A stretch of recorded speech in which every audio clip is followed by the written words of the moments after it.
அனைவருக்கும் வணக்கம்.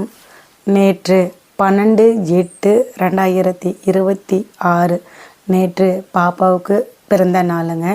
நேற்றோட பார்த்திங்கன்னா பாப்பாவுக்கு 20 வயசு முடிஞ்சு 21வது வயசு ஆரம்பிக்குது.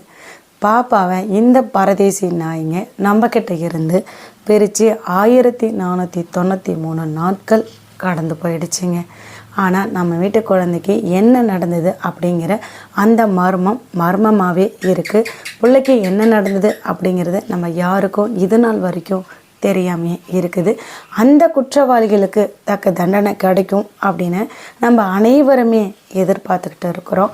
ஆனால் இது நாள் வரைக்கும் அந்த குற்றவாளிகளுக்கு தண்டனை கிடைக்காம அவனுங்க இந்த மண்ணில் சந்தோஷமாக வாழ்ந்துட்டு இருக்கிறானுங்க. அதை நினைக்கும் போது நம்ம வீட்டு பிள்ளைய படிக்க போன ஒரு குழந்தைய கொலை பண்ணிவிட்டு இந்த பரதேசி நாய்ங்க எவ்வளோ சந்தோஷமாக இருக்கிறானுங்க. இந்த பரதேசி நாய்ங்க இந்த மண்ணில் எவ்வளோ சந்தோஷமாக வாழ்ந்துட்டு இருக்கிறானுங்க. இவனுக்கு சட்டமும் தண்டனை கொடுக்கல, இந்த கடவுளும் தண்டனை கொடுக்காம அமைதியான முறையில் இருந்துகிட்டு இருக்கிறாரே அப்படின்னு நம்ம ஒவ்வொரு நாளும் நினைக்கும் போது மன வேதனையும் வலிகளும் கூடிக்கிட்டே இருக்குங்க. நேற்று பாப்பாவுக்கு பிறந்த நாள் ஆடி அமாவாசைங்க. நேற்று ஆடி அமாவாசை இருக்கிற ஒரு காரணத்தால் காலையிலே பாப்பாவுக்கு பிடிச்ச அந்த உருளைக்கிழங்கு பொரியல், சாப்பாடு, கோஸ் பொரியல் இதெல்லாம் செஞ்சு பாப்பாவுக்கு முன்னாடி வச்சு படையல் போட்டுட்டு பாப்பா போட்டிருந்த தோடு, கொலுசு, பாப்பா போட்டிருந்த செயின் அத்தனையும் பாப்பா ஃபோட்டோவுக்கு முன்னாடி வச்சு படைச்சோங்க. நம்மோடு சந்தோஷமாக வாழ வேண்டிய ஒரு குழந்தைய இந்த படுபாவி நாய்ங்க கொலை பண்ணிட்டானுங்க.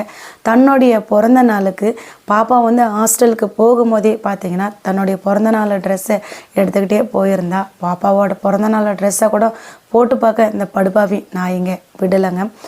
பாப்பா இந்த பிறந்த நாளை முன்னிட்டு பாப்பாவுக்கு பார்த்திங்கன்னா நெய் பாலிஸு, வளையல், ட்ரெஸ்ஸு எல்லாமே வச்சு படைச்சோங்க.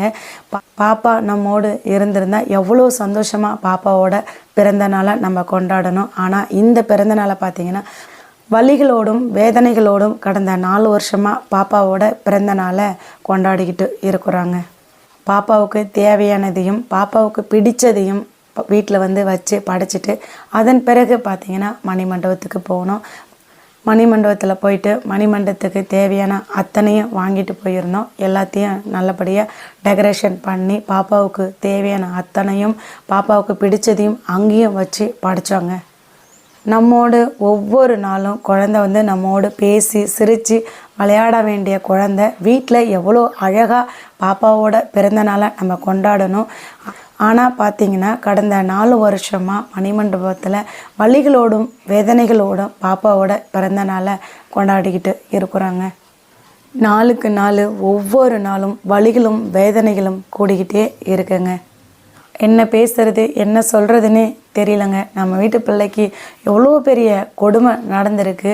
அந்த கொடுமை நடக்கும்போது பார்த்திங்கன்னா திராவிட மாடல் ஆட்சி தான் நடந்தது. எந்த கொம்பனாக இருந்தாலும் விடமாட்டேன் அப்படின்னு சொன்னாங்க. எந்த கொம்பனாக இருந்தாலும் விடமாட்டேன்னு சொன்னவங்க தன்னுடைய ஆட்சி காலத்தை முடிச்சுட்டு போயிட்டாங்க. நம்ம வீட்டு பிள்ளைக்கு நடந்த இந்த கொடுமைக்கு எந்த ஒரு நீதி நியாயமும் கிடைக்கலங்க. கேள்விக்குறியாகவே இருந்துக்கிட்டு இருக்குது. அதுக்கு அடுத்ததாக தமிழக முதலமைச்சராக யாராவது வருவாங்க, கண்டிப்பாக நம்ம பிள்ளைக்கான நீதியை நிலைநிறுத்துவாங்க அப்படின்னு நம்ம ஒவ்வொருத்தவங்களும் எதிர்பார்த்துக்கிட்டு இருந்தோம். ஆனாலும் பார்த்திங்கன்னா இந்த நாள் வரைக்குமே இப்போ இருக்கக்கூடிய தமிழக முதலமைச்சர் விஜய் அவர்கள் எந்த ஒரு நடவடிக்கையும் எடுக்கலை. நீங்கள் போயிட்டு நேரில் சொல்லுங்கன்னு மக்கள் எத்தனையோ பேர் சொல்கிறாங்க. அதற்கான முயற்சி பார்த்திங்கன்னா 100% எடுத்திருக்கிறாங்க. இப்போ அதை பற்றி நம்ம சொல்ல வேண்டாம். கண்டிப்பாக நல்லபடியாக முடியும் போது நம்ம சொல்லுவோம். ஆனால் நான் சும்மா இருக்கலைங்க. கண்டிப்பாங்க முதலமைச்சர் அவர்களை சந்தித்து மனு கொடுப்போம். அதுக்கான வேலைகளை 100% பார்த்துக்கிட்டு தாங்க இருக்கிறேன். இந்த ஆட்சியில் நம்ம பிள்ளைக்கு நீதி கிடைக்கும் அப்படின்னு ஒவ்வொருத்தவங்களும் நம்பிக்கிட்ட இருக்கோம். நம்மளுடைய நம்பிக்கையை தமிழக முதலமைச்சர் அவர்கள் முறியடிக்கக்கூடாது.